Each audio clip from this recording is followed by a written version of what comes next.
What's up, YouTube? Want to do a video on basically proper draw stroke. First drawing not from concealment, then drawing from concealment, and the different ways of going about it, and how to properly do it. And this isn't a way, or basically just showing you the basics. You should really get professional instruction, because it's easy to get into a bad habit if nobody's kind of there to correct you. Then you develop a bad habit, and you don't know that you have a bad habit till someone, you go to some professional training and they're like, hey, this isn't right, that isn't right, whatever, and then you've already kind of got into that bad habit. So it's easier to not establish a bad habit than it is to break one. But basic on your draw stroke, basically has 4 parts, and I'll go through the basic draw strokes of before we go to concealment, and then I'll show you a couple from concealment. I've been through quite a bit of training, different instructors, and they have different techniques, and it's kind of neat to go to different classes because most instructors have their kind of little nuances of this or that, or reload, clear malfunction, even differences of different parts of your draw stroke. Most of them remain basically the same, some just have little spins on them, and I'll kind of cover different ones that I've been to, and I don't want to really tie it to what instructor teaches it or whatever, because that's kind of their job. That's how they make their living, as far as their classes go. But how you start basically is a 4-count procedure, and what it basically stays the same as 1 is establishing your grip in the holster, and at the same time your support hand has to get out of the way of your draw stroke. And basically, the way the draw stroke changes mostly is what your support hand is doing at count 1.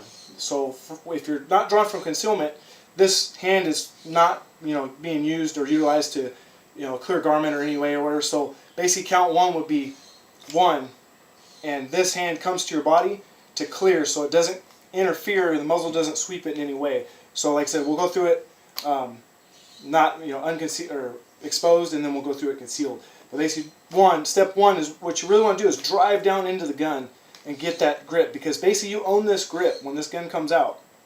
Whatever grip you've established here, you own that grip all the way through your firing string. So there's no room, you can't come out, bobble it, move it around. That's not happening in a correct draw stroke, or like basically like a defensive situation, even like an IDPA event, IPSC, something like that. Once you establish that grip, you come out and you'll finish that string with that grip. So basically, step 1, count 1, 1. And like I said, you really drive into that gun. You don't have to like shove your pants down, but you really want to drive up into it. That's what makes it nice. Something that has basically a beaver tail type or here, or even like Glocks, how they're cut out. Most modern handguns are cut out that way.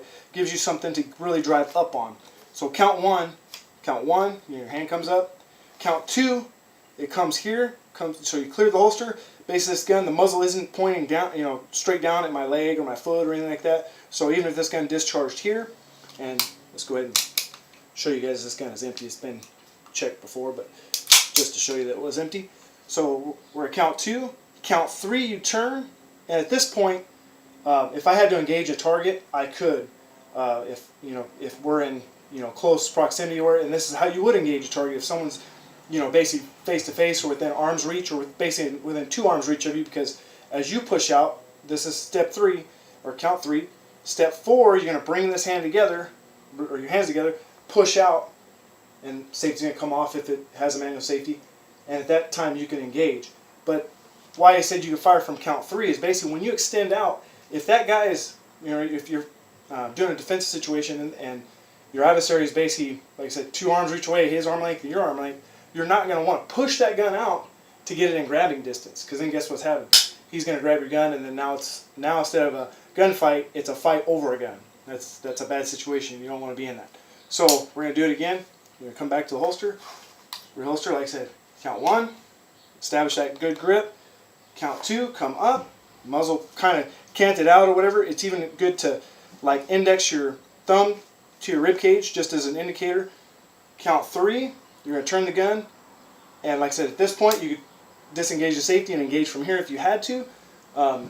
Then count 4, put it together, push out, and then do what you're going to do, either assess and fire, whatever the case may be.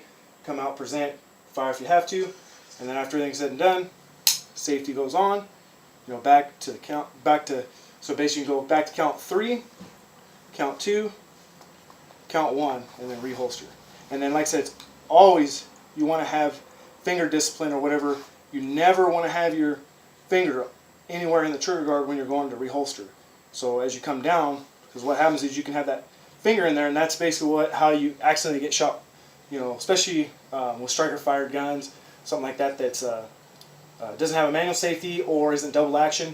Because in a double action, you could actually put your finger over the hammer as you're holstering, and what that does, you can feel any movement when that hammer starts to come back. So if you're even an article of clothing or a piece of your jacket, you know, rip cords, I know, you know, cause a lot of NDs. Basically, they can get caught up in your holster, you know, in your trigger guard as you're holstering. Even bunched up clothes can get in there, and if you really try to force it and shove it down, you know, that could be a bad situation. Because then now, you know, at least the way this is canted, it's kind of going out. The muzzle's kind of going out this way. So hopefully it would clear my body if it did ND. But, you know, you obviously don't want one because you don't know who's standing behind you. It's just a bad deal all the way around. So, like I said, we're going to do it again. Count 1, establish that good grip. Get your support hand tucked to the body. Count 2, you come up, clear the holster. Count 3, you're going to turn.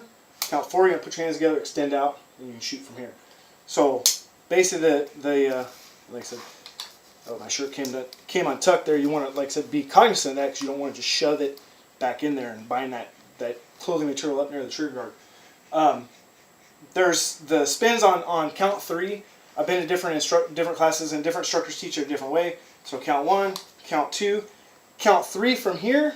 You know, you do a fire, bang, bang, bang, and then, you know, they'll add a bunch of stuff in, because if you're firing from here, you obviously want to, you know, make room or get distance. So you're going to bang, bang, bang, and you're going to be backstepping or whatever in a defensive situation until you can, you know, then extend out after you've gained some distance from your adversary or whatever. But count 3 here, some teach it this way, and this basically, you can't really use this hand other than maybe high, whatever, because you got to really be cognizant of where your muzzle's at. You can't drop this hand down in a defensive situation, because basically you're gonna laser that with your muzzle. So if you're shooting from here, you know, it's a bad day anyway, but you don't want to make it even worse by swiping your hand and shooting your own hand. Another instructor I went to taught it basically tucked way up and muzzle kind of in a downward position. Now what their theory was behind this is kind of the shots they were looking for was kind of in the like pelvic area. And basically if you're up here high like this, you're down in the pelvic area, it gives you more room to have this hand moving where you're not crossing the muzzle, because you're basically shooting in a downward position. So you're bang, bang, bang, you can, you know, use this as to defend off an attacker. Bang, bang, bang, whatever, you're getting distance, man, because you're backpedaling, and then you're going to extend out, you know, finish your string, you know, do whatever the problem calls for at that point. And then, you know, it's this situation, you know, look around, scan, do your scans, whatever, come back to a little ready, and then most instructors say, you know, holster reluctantly, whatever. So you basically, you know, you don't have to be fast back to the holster. You're looking around, okay, threat's gone, this firing string's over, okay, I'm good to go. If you're running concealment, you know, you pull your garment up this time, get it completely out of the way, you know, this hand's still tucked in, and holster, you know, safety is on. So when you run to concealment, it adds an element, because there's a few ways of clearing your garment. One instructor I went to, they basically taught, he wasn't an economy of motion guy, which means, you know, the less amount of movement is the faster. That's what a lot of guys teach. He was a one-way guy. He basically says, if you learn it one way. His technique was both hands, pull the garment, come down, establish your grip, you know, step 1, come up, step 2, you know, clear the holster, step 3, way up, you know, at this point, the safety come off, I have to engage from here, I'm way up my armpit, I'm shooting down, bang, bang, bang, I'm creating space, I'm out, whatever, you know, whatever the threat is at that point, if I have to keep firing, whatever. Then come back, you know, you do your scans, come back, reluctantly reholster, you know, clear your garment, safety on, because we're going back in the holster, finger clear, back in the holster, you cover back up. So that was his way. That was the first instructor that had teach it that way. But why he taught it that way, because they have the sweep method. If I had a tucked in shirt and I was wearing, say, a polo that was untucked, they have the sweep method. So you take your thumb, basically, in the split of your shirt, button-up shirt or where that wasn't buttoned, you'd sweep it, and then you'd establish your grip, come out, and then do the same thing. Or if you was wearing a heavy jacket, whatever you sweep, come back, do the same thing. If you're also wearing a button-up shirt or a jacket, they could do kind of what they call the Dracula method, or you grab it with this hand and you would tug. And what that does, if you're wearing a jacket, split open jacket, when you tug, that's going to pull this over, clear the gun, grab it, and then come out, do that. Well, now that's 3 different techniques depending on what you're wearing. So his idea was, this works for shirt, this works for button-up shirt, this works for a jacket.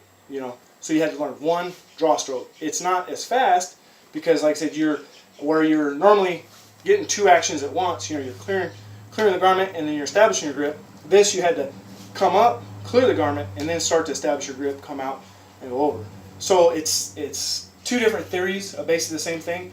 I appreciate the idea of it. I know why he's teaching it, because like I said, one thing, like you say, when you're under stress, you don't want a lot of fine motor skills. You don't have to remember a lot of stuff because you're not going to be able to. They say under stress like that, the best you can do is 70% of your training. Is what you can hope to achieve for. So if you don't train, you don't practice. Imagine what you're gonna go down to if you're about 10% of where you should be, and imagine 70% less than that. So that was his point. One movement. Just kind of keep it simple, muscle memory. You're going to revert to that training. And there's a lot of things that people add. Different instructors. There's also the they add movement to it. So you want it what they call get off the X, whatever. You're gonna sidestep as you start your draw process. So you're gonna be here. You're gonna draw. You're gonna step, pull clear your garment, and step 1. Some teach to be stationary. They don't teach a movement in the draw stroke. So there's a lot of different spins on it, depending on the instructor, and that's what's nice about going to different instructors. You don't just take one as kind of the end-all be-all. You get to see for yourself, and you kind of take pieces like tools in a toolbox. You take a piece here, take a piece there, and then you come up with the system that works for you. And most good instructors, or every instructor I've been to that's been a good instructor, all tells you that that hey, my way is not the only way. Go out. They all encourage you to seek other training. See what works for you. If you like the way this guy clears up phase 3 malfunction, but you like the way the other instructor teaches you to clear clothing, well, that's what you use in your day-to-day or your practice. So I just wanted to kind of show you just a short video of a draw stroke. Like I said, there's so many spins you can put on it and so much more to go into. It's so involved in a defensive situation or whatever that it's hard to cover, and it's really something you shouldn't learn off YouTube anyway.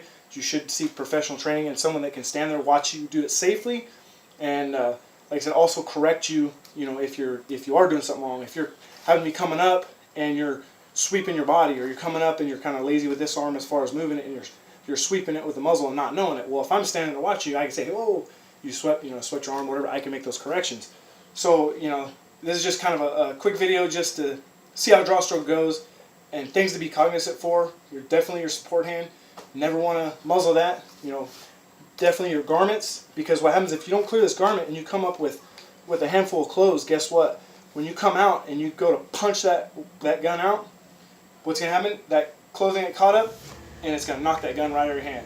So what became a bad situation became a worse situation. So just things to be aware of. Clear the garment if you're wearing concealed. If you're carrying concealed, establish a good grip, because that's the only grip you're going to own once it comes out. They say get high, high on the tang, high on the beaver tail, whatever. Come out. Make sure when you come out, you got a slight cant to the muzzle. Use your rib kind of as an index. So basically, if I ND'd right now, I wouldn't hit me or whatever. Hopefully, you're just going to hit it into the dirt or whatever, and not hit any kind of innocent bystanders or whatever. But that's right now. This is the safest spot that I could have the muzzle at this point. Would be not pointing at me, not directly pointing at anybody else. Basically pointing at the ground, and then like I said, turn, establish your grip, push out, and engage. So hope that helps a little bit, guys. If you've never done a draw stroke before, if you do go to practice it or try it or whatever, do your dry fire drills. I try to dry fire. I try a couple times a week. Unfortunately, I might get one a week here and there when I'm busy. Sometimes I don't get the time to practice like I'd like to, but I do try to make 10 minutes every couple days just dedicated to dry fire, coming out of the holster and clearing phase 3 or phase malfunctions, phase 1, phase 2, phase 3. Kind of go through those, tactical reloads, whatever, just to stay kind of sharp with it. Because I notice if I don't, I drop off. My times get longer and longer. I fumble with magazines more. So it is a deterrable skill, and you want to do dry firing correctly and safely. And I'll touch on that. And this isn't an end-all be-all video, and I'm not claiming any responsibility for anything if you mess up or whatever, or end up shooting your dog or something. Basically, when you do dry fire, there's kind of some rules you should follow. One is whatever room in the house you pick to do dry fire, no live ammunition is in that room when you dry fire. So gun is unloaded, verified unloaded. Check it twice. When you go into the room, check it again. There's nothing. It takes a second. Check it. I checked it probably 4 times before I got on camera, and I still checked it when I pulled it out before my first basic presentation or whatever. So you always drill that in your head. Check it, because what happens is we get complacent. Like I said, if I do it a couple times a week, I make sure, and it's the only thing I do for that 10 minutes. And my procedures are, I go down, I do it in my living room. I have a fireplace, so basically I load up here, unload the gun, check everything, make sure whatever mags I'm taking down to practice with, all unloaded. Go downstairs, and I hang just something basically on the mantle on the fireplace, and that lets my brain know I'm doing dry fire when this is up. So I pin that up there, and I have something to aim at, but that's my mental thing to know, to be consciously aware I'm doing dry fire. I put that up, and I do it on my fireplace because that's, in my house, what would stop a bullet. That's basically would be considered cover, whatever, something that'll stop a bullet. So if for some reason everything else goes bad, and I torch a round off in my house, it's going to be stopped in the fireplace, because it's brick, it's whatever, 9mm is not going through it. So worst case scenario, if it all goes bad and everything else goes wrong and I broke every other rule, it's going to stop in that backstop. So like I said, I would highly suggest somewhere in your house that you have something that would stop a bullet. Whether it be you think your fridge or whatever's going to stop it. Whatever your most dense piece is, even if you have like a bookshelf full of books, that's probably going to stop a bullet. I'd hate to find out. Don't try it, but it probably will out of a handgun. Anyways, pin that up on the wall. That makes you consciously aware. Okay, I'm starting my dry fire practice. Okay, then you come out, check one last time. Things clear. This mag's clear. Go down. Start doing your drills. Bang, bang, bang, bang, bang, bang, whatever. Phone rings. Hey, whatever. Someone comes to the door. Whatever, you're distracted. You start all over again. Clear everything out. Don't be distracted, or don't let that get to you. And once you're done, once you say, okay, that's my last draw fire, you holster it and you pull this off the wall. Because what that does is it tells your brain, I'm done. Because you might load back up, you go up to your room, you load back up if you carry every day, load your gun back up, and you come downstairs and you're thinking, man, wonder if I do this, if I could be just a little faster, if I did this, whatever. And you're going to do one last one. Bang! And that's what happens, because you just thinking, forgot all about loading up or whatever, you're distracted, this and that. So that's why I hang a target, like I said, just as a mental reminder. When that comes down, dry fire is over. The holster doesn't clear leather again at all. It's done. I'm done for the day. So just a little pointers. Like I said, practice safely, guys. Do it right. But I think, if you do go get some professional training or whatever you learn there, it's good to keep up with that. Keep training that. If you don't have a range where you can do live fire, do dry fire. Dry fire helps a lot. Dry fire helps with the trigger squeeze. It helps with fundamentals, and it's really valuable. And it basically doesn't cost you anything because you're not burning up ammo. You're not paying for range fees, stuff like that. So keep up with it, guys. Especially if you carry every day. If you're a legally armed citizen or whatever, take that responsibility seriously. Invest some time and money in yourself, in your family. You don't have to fork out a ton of money, on this or that. Take every training that comes through, but at the end of the day, what's $500 that you spent on training over the year, or whatever to take a good class. Try to take one a year, just a 2-day class or whatever. Get away, do it. That's probably what you spend in Starbucks in 3 or 4 months anyway. If you're like me, got a Starbucks addiction. But anyways, guys, just want to cover draw stroke and just some basics on dry firing, and hopefully it helps you guys out. All right, thanks.